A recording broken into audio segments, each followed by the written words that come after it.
पाकिस्तान के पंजाब प्रांत का जिला चकवाल, इसी जिले में पड़ता है एक छोटा सा गांव गाह। भारत के पूर्व प्रधानमंत्री मनमोहन सिंह का जन्म साल 1932 में इसी गांव में हुआ था। साल 1947 यानी अब से 77 साल पहले मनमोहन सिंह और उनका परिवार इस जगह को छोड़कर भारत के अमृतसर चला गया, लेकिन उनकी यादें और उनकी निशानियां आज भी इस गांव में मौजूद हैं। ये वो जगह है जहाँ उनका घर हुआ करता था। यहाँ इस मिट्टी में वो पैदा हुए, इसी जगह, इसी घर में, और यहाँ से वो इंडिया चले गए माइग्रेट करके। मनमोहन सिंह की प्राथमिक शिक्षा भी यहीं के एक सरकारी स्कूल में हुई थी।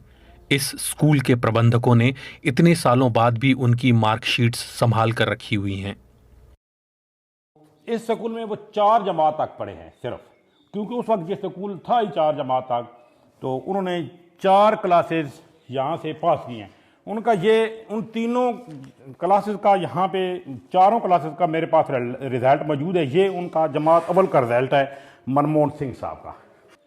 ये उनका रिकॉर्ड अब भी हमारे पास महफूज है। इंशाअल्लाह ताला जब तक मैं हूँ ये मेरे पास अमानत है। जब मैं चला जाऊंगा, इस स्कूल से नया बंदा आएगा तो ये अमानत मैं उसके हवाले करके जाऊंगा। ऐसा नहीं है कि केवल गाह के लोगों के जहन में मनमोहन सिंह की यादें जिंदा हैं। मनमोहन सिंह खुद भी अपने जन्मस्थल को नहीं भूले थे। जब तक वो रहे, गाह भी उनकी यादों में बना रहा। इंडिया के वज़ीर आज़म बन के भी हमारे गाँव को याद रखा, और ख़ासकर मस्जिद को भी।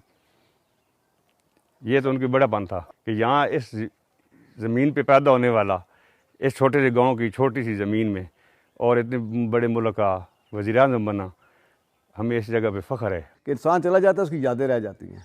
हम मुसलमान हैं, वो सिख हैं। सबसे पहले जो उनकी बात मुझे याद है कि उन्होंने एक मैसेज भेजा था कि मेरे घर के साथ एक जामा मस्जिद है, वहाँ पे नमाजी नमाज़ पढ़ते थे। मुसलमानों की बात कर रहा हूँ, अल्लाह पाक को, और वो आज नहीं है, लेकिन उनकी बात हमें इसलिए याद है कि अच्छी बातें हमेशा याद रखी जाती हैं। उन्होंने कहा कि वहाँ पे लोग नमाज़ पढ़ते हैं और पानी ठंडा होता है, वहाँ पे मैं गीज़र लगवाना चाहता हूँ। तो हमने उनको कहा जी हमारी वहाँ पे 3 मस्जिदें हैं। तो उन्होंने 3 मस्जिदों के लिए इंडिया से वो गीज़र सिस्टम भेजे हैं, जो आज भी हमारी मस्जिदों में लगे हुए हैं। भारत में साल 2004 के लोकसभा चुनाव के बाद जब मनमोहन सिंह ने प्रधानमंत्री पद की शपथ ली थी, तो पाकिस्तान के इस छोटे से गांव की भी किस्मत बदल गई थी। यहां विकास के कई काम हुए, जिसका श्रेय यहां के लोग मनमोहन सिंह को ही देते हैं। तो उनकी वजह से हमारे गांव में जो काम भी काफ़ी हुए हैं। बच्चियों का हाई स्कूल बना, बच्चों का हाई स्कूल बना, BHU की इमारत बनी, वेटनरी का अस्पताल बना, और तकरीबन बलकसर से लेकर गाह तक डबल रोड बनी।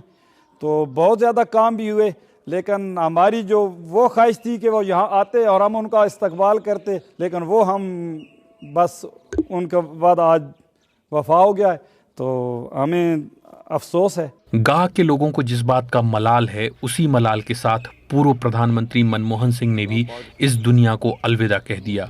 उनकी दिली इच्छा थी कि वो कभी अपने गांव जाएं, अपने स्कूल का दौरा करें, वहां के पेड़ दोबारा देखें, लेकिन 10 साल तक प्रधानमंत्री रहने के बावजूद वो कभी पाकिस्तान नहीं जा सके।